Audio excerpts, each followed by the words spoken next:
ओम।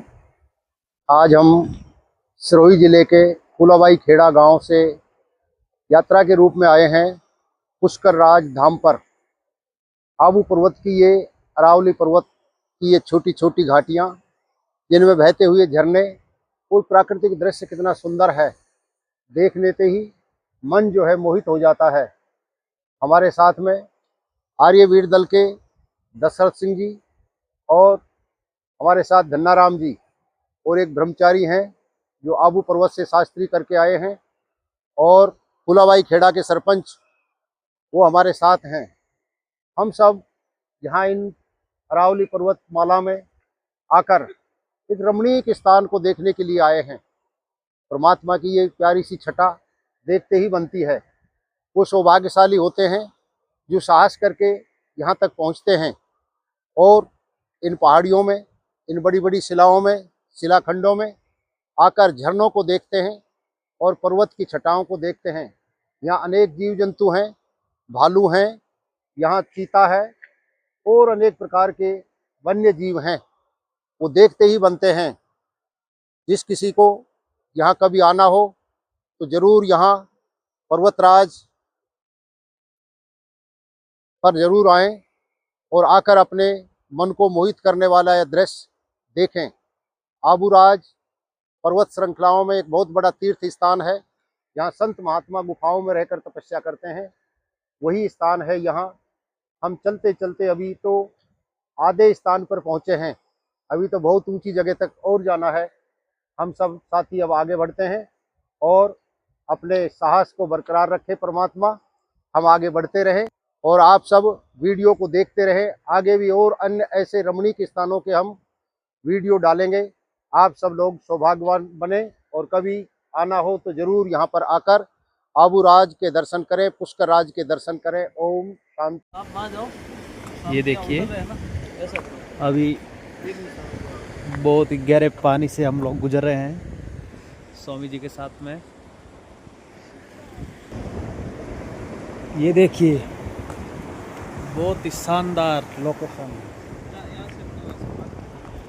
अभी हमारे स्वामी जी महाराज दुर्गम रास्ते से बहुत हिम्मत जुटा के आगे बढ़ने की कोशिश कर रहा हूँ।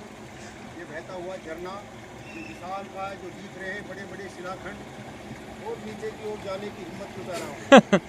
अभी हमारे स्वामी जी महाराज नीचे आ रहे हैं। देखिए, बहुत ही शानदार लोकेशन। वो मेरे से पहले चले गए।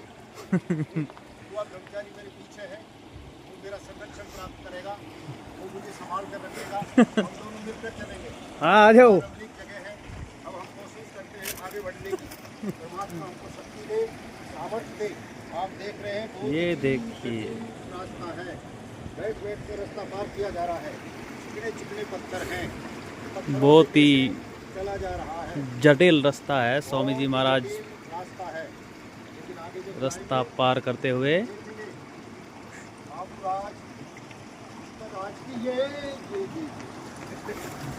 आ जाओ गुरु जी। ये देखिए, है परमात्मा का बनाया हुआ ये सुंदर सा संसार, हम आप सब लोगों के लिए सौभाग्यशाली हो। आए, आगे बढ़े, हिम्मत जुटाएं। अभी यहाँ से और आगे की ओर सफर, आप इस वीडियो के अंदर बने रहिए। आबू पर्वत के वन भ्रमण में निकले हुए स्वामी चेतनानंद जी सरस्वती महाराज और हमारे साथी दशरथ जी और एक ब्रह्मचारी जी और एक सरपंच जी है यहाँ के। और आज हम लोग इस जंगल का भ्रमण करेंगे पूरा, और क्या क्या इसके अंदर देखने लायक जगह है उसका पूरा वीडियो आपको दिखाने की कोशिश करेंगे। ये देखिए, कितना शानदार ऊपर पहाड़ और पहाड़ के नीचे से रास्ता। क्या अद्भुत दृश्य है। स्वामी जी, ये पत्थर बड़ा, मतलब देखो, ये देखो मेढक की तरह है।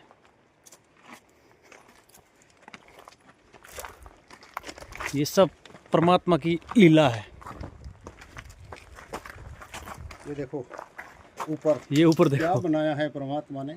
ये देखिए। लेंटर डाल दिया, ना कोई मिस्त्री बुलाया, ना कोई सीमेंट का कट्टा लेकर आया हम्म, है, ना कोई अद्भुत। जाल बिछाया। अद्भुत कला। और ऊपर से देखिए, वो ले चित्र ले उसका। हाँ ले रहा हूँ, एक मिनट आपका साथ में ले लेता हूँ। ये देखिए, वो देखिए मेरे पीछे परमात्मा ने शिवलिंग को कहाँ स्थापित किया है।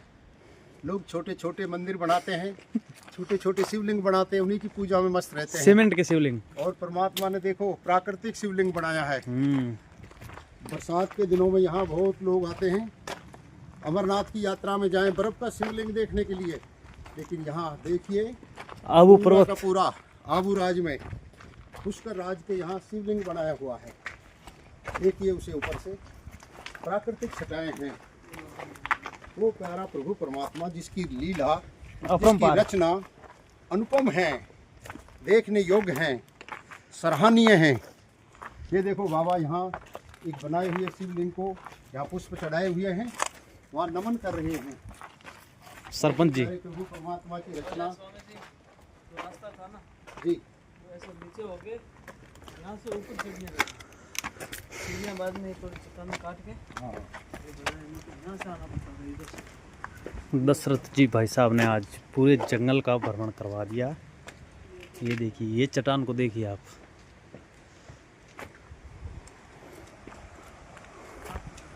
माउंट आबू तो घूमने सब आते हैं, लेकिन इस जगह कोई नहीं आया होगा।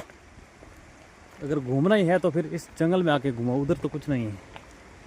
ये देखिए, कल कल करती नदी चलती है, पानी चलता है, निर्मल पानी।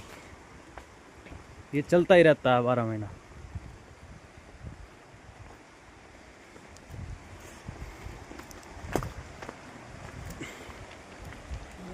ये पूरा पहाड़ों के अंदर ही 3 दिन का रास्ता है यहाँ से।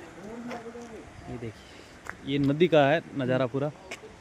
कैसा लग रहा है सरपंच जी? बहुत बढ़िया, आनंद आ रहा है ना? आनंद आ रहा है हाँ, सब आपका। ये हमारे यहाँ के सरपंच जी है जो हमारे साथ में वन भ्रमण में साथ में चल रहे हैं। देखिए, इतनी अवस्था में कितने जोश के साथ चलते हैं बाबा जी। देखिए, अरे आज तो मिला हमारा तो अभिराज में आ गया, तो भगवान का दर्शन करना। कभी भी माउंट आबू घूमने का अगर मन बन जाए तो फिर इस जंगल में आके घूमना। अब चढ़ाई तो शुरू हो गई है।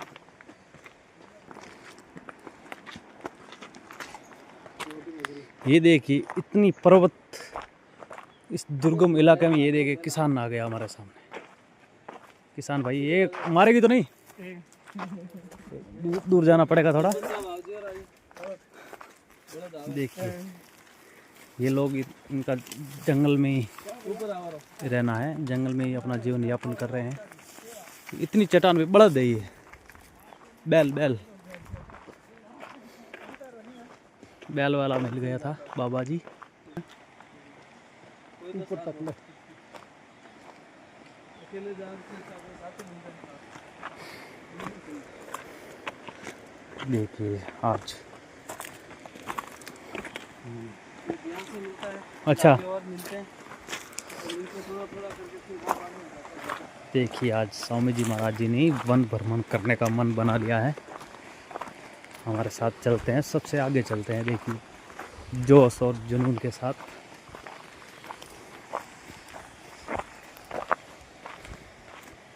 ये देखिए, इस भयंकर जंगल के अंदर देखिए बच्चे खेल रहे। देखो ये छोटे छोटे बच्चे लकड़ियां तोड़ रहे हैं।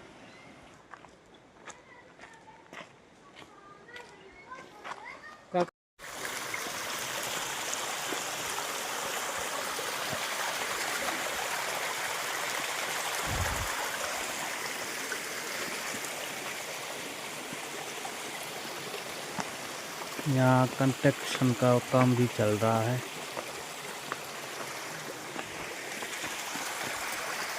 अब हम लोग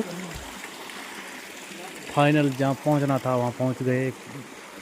घने जंगल और पहाड़ों के बीच एक मंदिर था, वहाँ तक हमको पहुँचना था और मंदिर तक पहुँच चुके हैं हम लोग। अभी जा रहे हैं ऊपर मंदिर की ओर। आज स्वामी जी महाराज भी रखे तो नहीं है फिर भी। यहाँ पे फोटोग्राफी वीडियोग्राफी बनाया। ठीक है जी। कहावत है कि मन नहीं मानता। मैं पूछता हूँ संसार के लोगों से कि मन तो जड़ है, जड़ चीज़ क्या मानेगी और क्या नहीं मानेगी, क्या जानेगी क्या नहीं जानेगी। ये युक्ति लोगों की गलत है। मन भी जड़ है, बुद्धि भी जड़ है और ये मेरा पूरा शरीर भी जड़ है। आज जब हम यहाँ पर्वतराज के दर्शन करने के लिए आए तो मन कर रहा था, मन कह रहा था कि ऐसा करें ऐसा करें। मैंने विचार किया कि मन तो जड़ है, ये क्या कहेगा। आत्मा जो है वो चेतन है और इसके अंदर परमात्मा जो सर्वशक्तिमान है वो बैठा हुआ है। उसी से हमने आराधना करी, प्रार्थना करी और संकल्प लिया कि हम यहाँ आबूराज के दर्शन करने के लिए चल रहे हैं।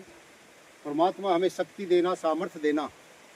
और उस परमात्मा ने हमको शक्ति दिया, सामर्थ्य दिया और 1-1.5 घंटा चलने के बाद हम शिखर पर पहुंच गए। मेरे को प्यास बहुत लगती, लेकिन रास्ते में एक भी जगह मैंने पानी नहीं पिया। ये होता है मन की दृढ़ता और परमात्मा की शक्ति। ये मन तो हमारे अंदर एक रस्सी का काम करता है, लगाम का काम करता है। आत्मा को शक्ति परमात्मा देता है और उस शक्ति के सहारे ही हम यहाँ तक पहुँचे हैं। दर्शन करने के बाद में वापस आ रहे हैं और विचार कर रहे हैं कि वो सर्वशक्तिमान परमात्मा हमको कितनी शक्ति देता है, हमारी इंद्रियों में कितनी शक्ति और सामर्थ्य देता है। हमको थकावट नहीं होने दी और किसी भी प्रकार का परमात्मा ने हमको और रुकने के लिए बाधित नहीं किया। किसी भी प्रकार की कोई बाधा नहीं आई। जहाँ से हम चले हैं वहीं से ये कल कल करते हुए ये झरने जो मन को, हमारी बुद्धि को कितना प्रसन्नता की ओर ले जा रहे हैं।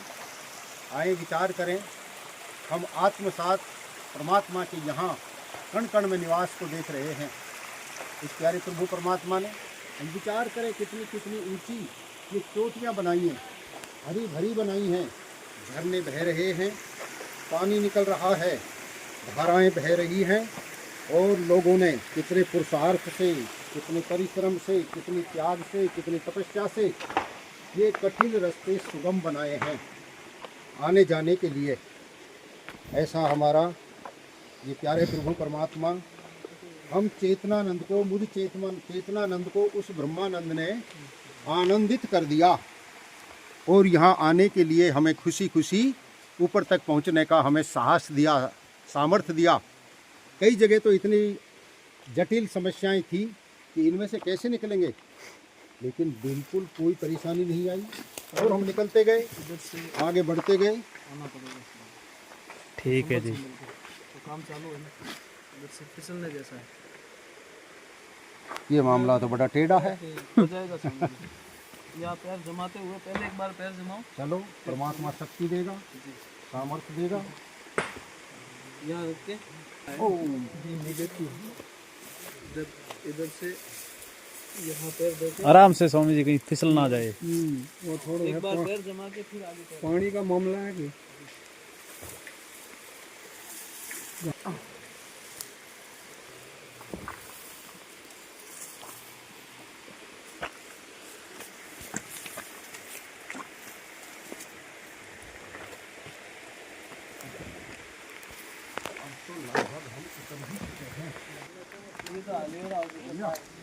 हाँ, चल रहा है।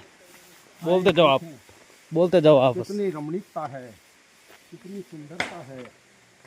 हमारे मन, बुद्धि, चित्त और अहंकार को आलादित करने वाला ये दृश्य प्रकृति का दृश्य है। अरे परमात्मा ने कितना सुंदर दृश्य बनाया है। वो लोग बड़े सौभाग्यशाली हैं जो साहस करके ऐसे दुर्गम स्थानों पर आते हैं और अपने आप को धन्य समझते हैं। वरना लोग तो लाल पीले कपड़े पहनकर भंडारा जीवने में लगे पड़े हैं। इधर से उधर गए, उधर से उधर गए। मैं उन लोगों को एक प्रार्थना करना चाहता हूँ कि जीवन में कुछ करना है, कुछ देखना है तो आए, ऐसी परमात्मा की चित्र विचित्र रचना को देखें, जिससे हमें साहस मिलता है, जिससे हमें संबल मिलता है, शक्ति मिलती है, सामर्थ्य मिलता है और आगे बढ़ने के लिए चले बेटी का हमें सम्मान मिलता है। सब लोग आए और इस भारत भूमि के अंदर अनेक ऐसे रमणीय स्थान हैं जहाँ ये सब कुछ आपको देखने को मिलेगा। परमात्मा की हम बड़ी अनुपम कृपा को महसूस कर रहे हैं कि जिसने हमें इतनी शक्ति दी, सामर्थ्य दिया और यहाँ तक पहुँचाकर हमको अपने कण कण में जो विराजमान है परमात्मा अपना दर्शन दिया। आए विचार करें, हम आप सब लोग सौभाग्यशाली हैं। और चले यहाँ के लोग कितने मेहनती समझ, देखो कट्टे भर भर के आ रहे वो नीचे। यहाँ कितनी आस्था का सैलाब देखने को मिल रहा है। छोटी छोटी बालिकाएं, महिलाएं नीचे से रेती की बोरे ले लेकर आप देखना आ रहे हैं। यहाँ व्यक्ति अकेला चलने में और बहुत कष्ट महसूस करता है, परेशानी महसूस करता है। इन बालिकाओं ने कितना साहस किया है। सबके सिर के ऊपर रेत के बोरे हैं और निर्माण के लिए रेत ले जाई जा रही है।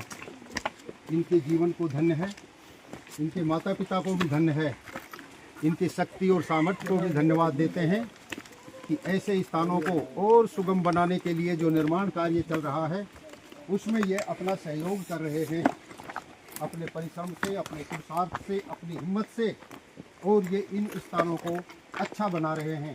परमात्मा इनके जीवन में सुख, शांति, अमन, चैन पूरा का पूरा सौंदर्यकरण, शक्तिकरण और सामर्थ्य दे, जिससे आगे आने वाले भक्तों को, आगे आने वाले जिज्ञासुओं को सुगमता प्राप्त हो। देखते चले कितना सुंदर दृश्य है। आप देखेंगे तो पाएंगे कि जीवन में ऐसे अनेक स्थल हैं दुनिया के अंदर देखने को। हम जीवन भर देखते रहें, अपने आप को संभालते रहें और परमात्मा की गोद में बैठकर उसका गुणानुवाद करते रहें। इधर ये देखो कैसी कैसी चट्टानें हैं, बिना कोई सीमेंट के, बिना कोई लोहे के, बिना किसी कारीगर ने इनको बनाया है। वो कारीगर तो स्वयं ही है, मनुष्य तो नहीं बना सकता इनको। मनुष्य के अंदर इतनी शक्ति और सामर्थ्य नहीं है कि इस तरह का निर्माण कर दे। इस निर्माण को देखकर निर्माता का पता चलता है कि वो निर्माता कितना श्रेष्ठ है, कितना महान है, कितना शक्तिशाली है, कितना गुणवान और कितना ज्ञानवान है। इसने कितना सुंदर संसार बनाया है और अपनी अलग अलग जगह के ऊपर उसने अपनी छटाएं छोड़ी हैं, अपनी कृतियाँ छोड़ी हैं। उनके इस कृत्य को देखकर कर्ता का स्वतः ही भान होता है, ज्ञान होता है कि वो कर्ता सर्वत्र है। सब जगह उसका निर्माण चल रहा है, सब जगह उसकी शक्तियाँ काम कर रही हैं, सब जगह वो सबको शक्ति और सामर्थ्य दे रहा है। आए हमारी यात्रा जो आज परमात्मा ने हमको शक्ति सामर्थ्य दी है, उस ब्रह्मानंद का, उस सर्वशक्तिमान आनंद स्वरूप परमात्मा का हम गुणगान करते चलें और नीचे पुनः वापस चलते चलें। ओम शांति शांति शांति। आज हम सनातन रक्षा यात्रा के तहत सिरोही की इन अरावली पहाड़ियों के अंदर आए हैं और यहाँ हम आबू राज के पर्वतों में आए हैं और यहाँ देख रहे हैं कितने सुंदर सुंदर पर्वत हैं, कितनी सुंदर वृक्षावलियाँ हैं और परमात्मा ने कितना निर्मल जल जो हमारे सामने बह रहा है उसको नीचे तक जाने के लिए हमें रास्ता भी दिया है। और ये बड़ी बड़ी शिलाखंड के ऊपर देखिए, अपने बड़े बड़े शिलाखंड परमात्मा ने स्वयं काट के और हमको रास्ता दिया है। ऐसे परमात्मा को जानने के लिए ही मनुष्य का शरीर मिला है। हमारी ये यात्रा सुखद और संपन्न होने जा रही है। अभी हम सब साथी, हमारे ब्रह्मचारी जी हैं, हमारे सरपंच साहब हैं, कितनी अवस्था है 90 वर्ष के आसपास, ये भी हमारा साथ दे रहे हैं। और उधर दशरथ जी जिनकी प्रेरणा से हम यहाँ पर्वतराज के यहाँ दर्शन करने के लिए आए थे। हम आप सब साथी 5 साथी हैं, और धन्याराम जो वीडियो बना रहा है, ये देखिए कितने ऊंचे ऊंचे पहाड़ के शिलाखंड हैं। परमात्मा सब कुछ शक्ति दे, सामर्थ्य दे, और हमारी ये सनातन रक्षा यात्रा सबके लिए सुखद और सुखमय हो। सबके लिए संदेश देने के लिए हमने ये यात्रा शुरू की है, और इस यात्रा को हम राजस्थान के प्रत्येक ज़िले में, प्रत्येक तहसील में, प्रत्येक गांव में लेकर जाएंगे। हम आप सब मिलकर इस आर्यव्रत राष्ट्र को, भारत भूमि को श्रेष्ठ बनाएं, महान बनाएं, यही संकल्प लेते हुए सरकार के नुमाइंदों से, शासन और प्रशासन के लोगों से कहना चाहते हैं कि इस भारत भूमि की पवित्रता के लिए कुछ संवैधानिक परिवर्तनों की आवश्यकता है, जिसमें जनसंख्या नियंत्रण, नशा मुक्ति जीवन हो, एक समान शिक्षा हो, और वृक्षारोपण को तीव्र गति से जन जन तक पहुंचाने का कार्य किया जाए। आर्य समाज और आर्य समाज के श्रेष्ठ उत्तम आर्यवीर, आर्य कार्यकर्ता सब इस मुहिम के साथ जुड़ चुके हैं, और आर्य राष्ट्र निर्माण के लिए हम सब संकल्पित होकर और ये सनातन जागृति यात्रा का शुभारंभ कर चुके हैं। आप सब लोगों के सहयोग की आवश्यकता है। जो भी राष्ट्रभक्त हो, धर्मात्मा हो, जो अपने देश से प्रेम करता हो, गौ माता की रक्षा के लिए कृत संकल्पित हो, और हमारी वेद विद्या को जन जन तक जानने के लिए, पहचानने के लिए जो कार्य कर रहे हैं, सबसे निवेदन है कि इस कार्य में, इस मुहिम में सहयोग दें, क्योंकि आने वाला समय हम सनातन मार्ग पर चलने वाले सनातन धर्मावलंबियों के लिए, वैदिक मार्ग पर चलने वालों के लिए ही संकट का कार्य बनेगा। हम इस संकट से बचने के लिए सबको जागृत कर रहे हैं। हमारे अंदर किसी भी प्रकार का भेदभाव ना हो, किसी भी प्रकार का जातिवाद ना हो, किसी भी प्रकार की ऊंच नीच की भावना ना हो, कोई छोटे बड़ेपन का ना हो, कोई स्त्री पुरुष का भेदभाव ना हो। महर्षि दयानंद ने संसार के लोगों को यही नारा दिया, और वेदों की ओर लौटते हुए वेदों के संदेश को जन जन तक पहुँचाने के लिए हमारी ये सनातन वैदिक यात्रा जागृति के रूप में चल रही है। इसमें हमें बहुत सहयोग मिल रहा है।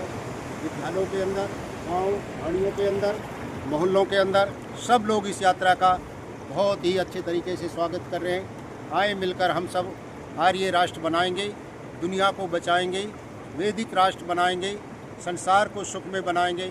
इन्हीं नारों के साथ सबका कल्याण हो, सब सुखी हो, सब प्रसन्न हो। जो भारत माता की जय।